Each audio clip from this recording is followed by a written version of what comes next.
kesalahan yang sering dilakukan oleh umat muslim dalam berpuasa di bulan Ramadan. Mengkonsumsi vitamin C itu setelah berbuka puasa, malam-malam gitu. Itu sangat tidak benar ya.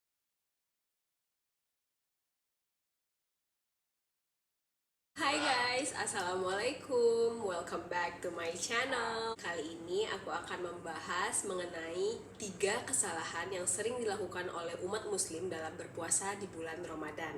Aku ngerekam di 1 Ramadan ini, harapannya semoga video ini bermanfaat. Semoga ibadah puasa Ramadan kita di tahun 1443 Hijriah ini bisa berjalan dengan lancar, kita sehat dan bisa beribadah dengan baik, dengan banyak, dan semoga amalan ibadah kita diterima oleh Allah Subhanahu wa Ta'ala. Amin ya Rabbal Alamin.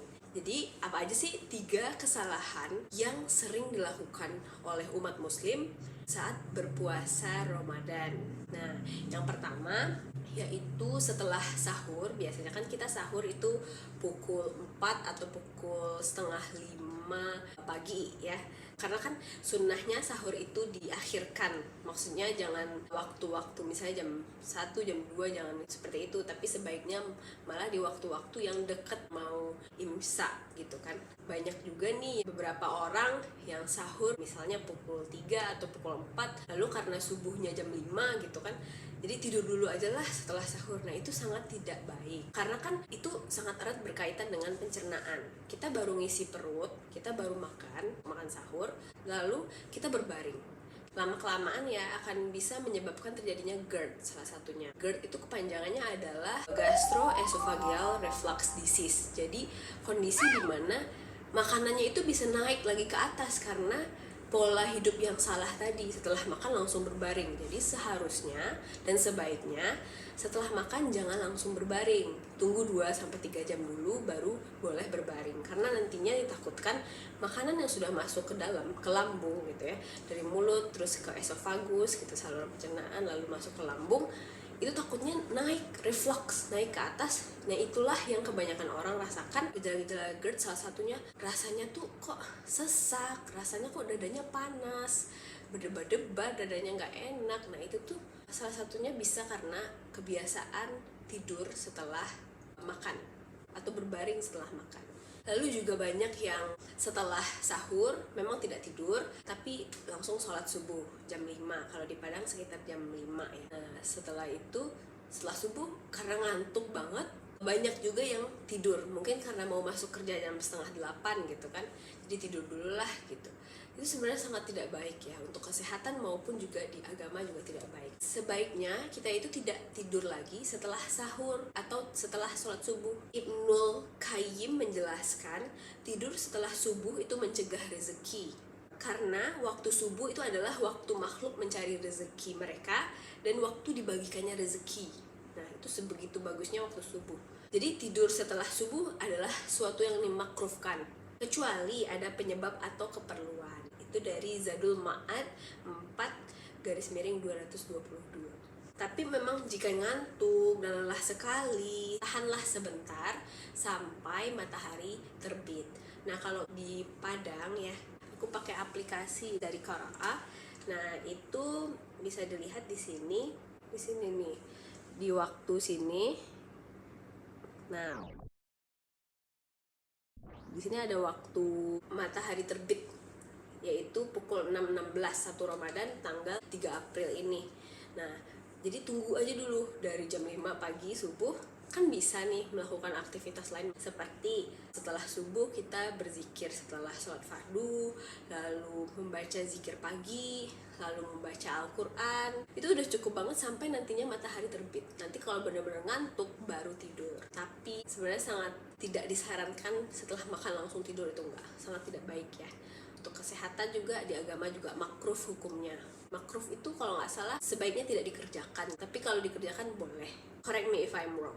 Itu pertama. Nah yang kedua, sering sekali kita mendengar atau mungkin akrab, terutama yang generasi 90-an ya, yang lahir di tahun 90-an, hampir semuanya tahu dengan tagline berbukalah dengan yang manis. Jadi tidak ada sunnah untuk berbuka dengan yang manis-manis. Itu sangat salah ya.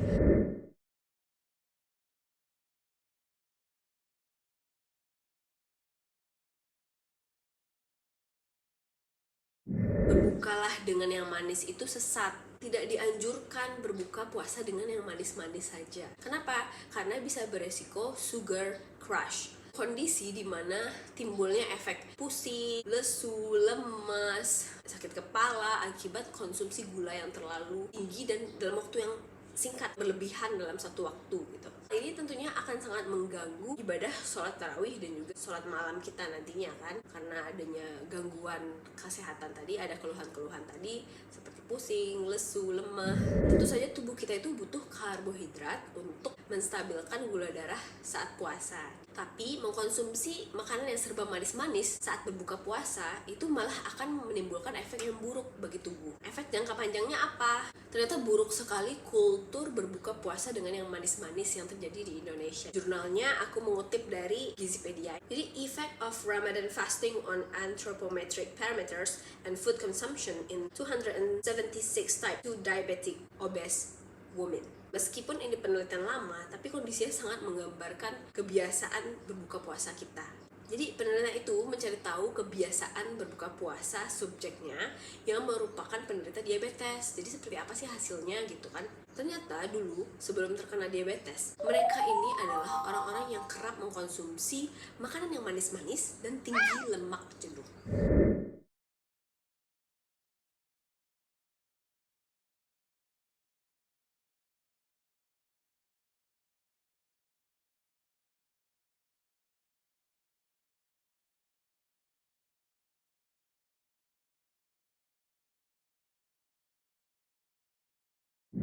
Ada juga kasusnya nih puasa sebulan penuh, terus kok berat badannya nggak turun-turun ya gitu kan. Ternyata kesalahannya itu adalah pada pemilihan menu berbuka puasa. Istilahnya kalau orang Minang ya, bilangnya itu dilantung sedalahnya saat berbuka puasa, disambar, dilahap semuanya saat berbuka, hampir 2 kali makan gitu. Yang harusnya 1 porsi jadi 2 porsi. Padahal jika kita buka puasa secukupnya, malah sunnahnya itu Nabi berbuka puasa itu kurma dulu. Kalau tidak ada kurma boleh dengan air putih. Lalu setelah berbuka dibatalkan puasanya, sholat dulu, sholat maghrib dulu. Itu sunnahnya seperti itu. Baru setelah sholat maghrib, Nabi Muhammad SAW makan yang berat gitu. Tapi bukan yang 2 porsi yang berlebihan itu enggak gitu. Jadi kalau kita sebenarnya buka puasanya secukupnya, otomatis itu akan mengurangi sekitar 335 kilokalori per hari. Itu bisa turun berat badannya sekitar 2-4 kilo dalam sebulan. Hebat nggak tuh? Sehat dapat, pahala dapat, juga berat badan kan turun tuh, sehat ya. Dari segi penampilan fisik juga lebih baik kan. Jadi kesimpulannya, pilih menu berbuka itu demi menghilangkan dahaga saja ya, secukupnya agar mengganti tenaga, bukan mengikuti hawa nafsu pengen ini beli semuanya. Jangan seperti itu. Tidak perlu segalanya yang serba manis-manis, karena tagline berbuka puasa yang baik sebenarnya adalah berbukalah dengan makanan yang bergizi seimbang. Lalu dari segi agamanya kita bahas, anjurannya untuk berbuka puasa itu adalah dengan kurma segar atau kurma kering. Kalau tidak ada, baru dengan air putih. Nggak ada narasi yang manis-manis sama sekali. Kurma yang manis tapi gulanya itu alami, tidak gula buatan, gula tambahan gitu, enggak ya. Gula alami memang ada di kandungan buah kurma tersebut. Kurma basah gitu, biasanya itu lebih kayak rutop gitu ya. Kalau nggak ada, kurma yang tamer, kurma kering, ajwa, khalas, sukari gitu boleh, kurma Tunisia boleh, semuanya boleh. Tapi hati-hati nih, jangan mengkonsumsi kurma yang dari Israel. Biasanya itu kurma mejong, tapi harus diperhatikan juga ya, hati-hati. Nah itu kesalahan yang kedua. Kesalahan yang ketiga, beberapa masyarakat Indonesia yang mengkonsumsi vitamin C itu setelah berbuka puasa, malam-malam gitu. Itu sangat tidak benar ya, maksudnya kurang baik. Ginjalnya kerjanya jadi lebih berat karena terjadi penumpukan vitamin C di ginjalnya, karena kita akan tidur semalaman, air minumnya itu kurang. Alangkah lebih baiknya mengkonsumsi vitamin C itu di pagi hari saja, saat sahur gitu, mengkonsumsi vitamin C, jangan malam-malam, karena akan menyebabkan, simpelnya ya, vitamin C itu menumpuk di ginjal, kerja ginjal juga berat nantinya, terutama jika mengkonsumsi vitamin C dan tidak banyak minum air putih. Sekian penjelasan atau info yang semoga ini bermanfaat buat teman-teman. Semoga ibadah puasa kita di bulan Ramadan ini lancar, semoga diterima amal ibadah kita, diampuni segala dosa-dosa kita oleh Allah Subhanahu wa taala. Amin. Assalamualaikum warahmatullahi wabarakatuh.